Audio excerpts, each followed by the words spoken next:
Radio J, l'émotion de Jérôme Goulon. Bonjour Jérôme. Bonjour Cyrielle, bonjour Claude Lelouch. C'est le moment de la chronique émotion. On va parler d'artistes que vous aimez ou qui vous ont marqué, même si évidemment on ne pourra pas tous les citer. On commence en musique et il y a une coïncidence assez troublante et ça arrive souvent dans cette émission. Nous sommes aujourd'hui le 7 novembre et ça fait 4 ans jour pour jour que Francis Lay nous a quittés.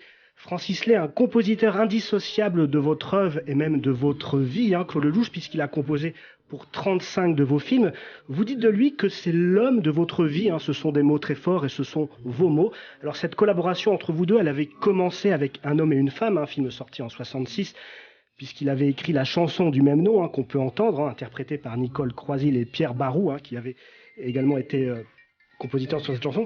Alors flashback, nous sommes en 1965 et votre ami Pierre Barou veut vous présenter Francis Lay, un compositeur et accordéoniste d'Édith Piaf, une chanteuse qui écoutait beaucoup votre maman durant votre enfance. Francis Lay entre donc dans votre bureau avec son accordéon et là c'est le coup de foudre. Il écrit pour vous sa première musique de film pour le long métrage Un homme et une femme, votre premier grand succès. Et vous ne vous quitterez plus jusqu'à sa disparition. Vous disiez de lui qu'il était un ange venu sur terre. Des mots très forts, un ange qui a rejoint le ciel il y a donc 4 ans, jour pour jour. Aujourd'hui, hasard de la programmation, alors forcément on pense à lui. Et l'occasion aussi de faire un petit clin d'œil à Didier Barbelivien qui était présent à ses obsèques, qui vous avait rendu un hommage, Claude Lelouch, dans une chanson « Tourne, tourne le temps », cette notion du temps et d'éternité qui vous est si chère. C'était en 2018. Didier Barbelivien qui vient de sortir un nouvel album que vous appréciez et qui était là d'ailleurs le 20 octobre dernier pour en parler. Et puis on poursuit avec un autre musicien que vous adorez, je crois, Claude Lelouch, Jérôme. Oui, il s'agit d'Ibrahim Malouf, le trompettiste franco-libanais. On peut entendre Beyrouth, l'un de ses morceaux les plus populaires. Ibrahim Malouf, un musicien que vous appréciez, Claude Lelouch, et à qui vous avez fait appel pour votre prochain film prévu en 2024.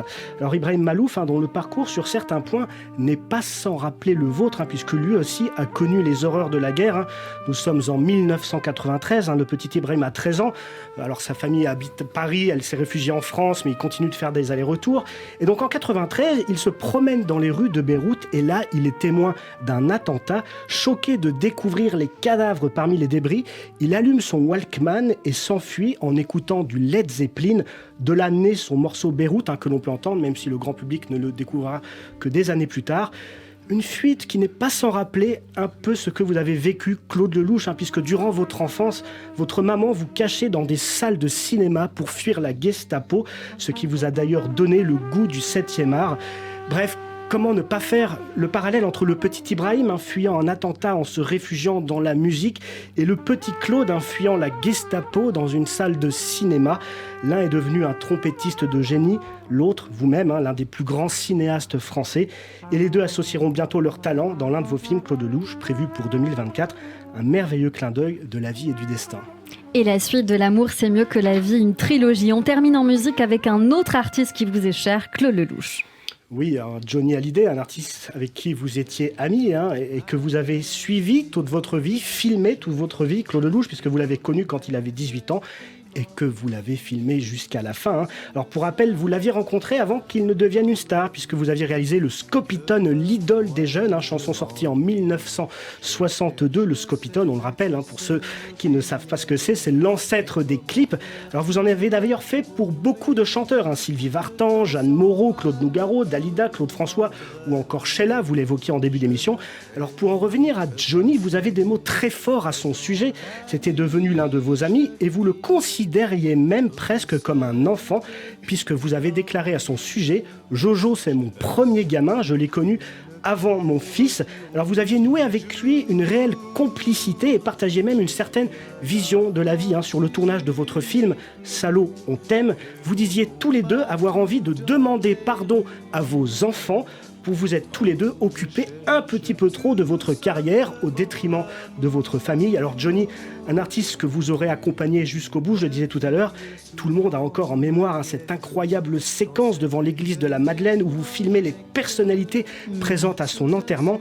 Cela vous a valu quelques critiques auxquelles vous avez répondu et j'ai envie de redire cette phrase. « J'ai tellement aimé cet homme que je voulais voir les quelques faux culs qui étaient là, des mots de là où il est, qui doivent sans doute le faire beaucoup rire, Johnny.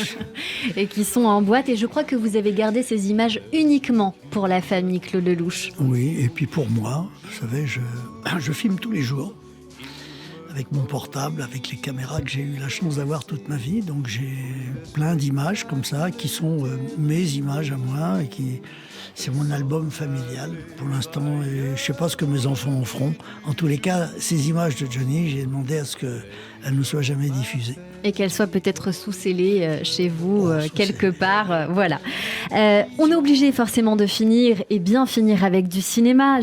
Jérôme Goulon, avec un film qui vous a bouleversé, Claude Lelouch. Oui, alors on va faire un flashback. Nous sommes en 1957, vous êtes en URSS et tournez un reportage sur les rues de Moscou, la caméra cachée sous le manteau, puisque vous n'aviez pas le droit de filmer.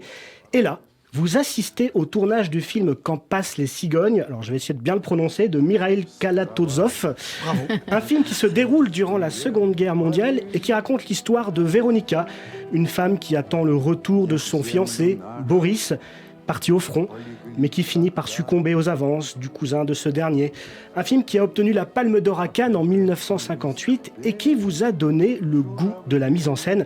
Alors la dernière scène vous a même particulièrement marqué puisque selon vous, c'est tout simplement, selon vos mots, la plus belle scène de l'histoire du cinéma. Alors une scène dans laquelle on voit l'héroïne, Véronica, un bouquet de fleurs à la main, traverser la foule en liesse à la gare, espérant le retour de Boris, mais malheureusement, elle apprend la mort de ce dernier. Au final, dans un élan d'espoir, elle distribue ses fleurs à tous les soldats et les personnes présentes. Et du coup, cette scène bouleversante, elle prouve qu'il est possible à la fois de pleurer et de sourire dans le même plan. C'est ce qui est très touchant dans cette scène. Pleurer et sourire en même temps, toute la magie du cinéma, une magie que vous nous distribuez depuis plus de 60 ans, Claude Lelouch. Je terminerai donc cette chronique par une citation de vous-même, Claude Lelouch. Une chronique qui illustre ses propos puisque vous disiez « On n'a pas trouvé mieux que le cinéma pour rêver ou voyager et comme on ne meurt jamais d'une overdose de rêve, avec le cinéma on met le paquet et assurément le paquet, vous l'avez mis, Claude Lelouch, et comme vous le disiez tout à l'heure, pour l'éternité. » Merci. J'ai envie d'applaudir. On va le faire. Merci mille fois, Jérôme Goulon. Merci beaucoup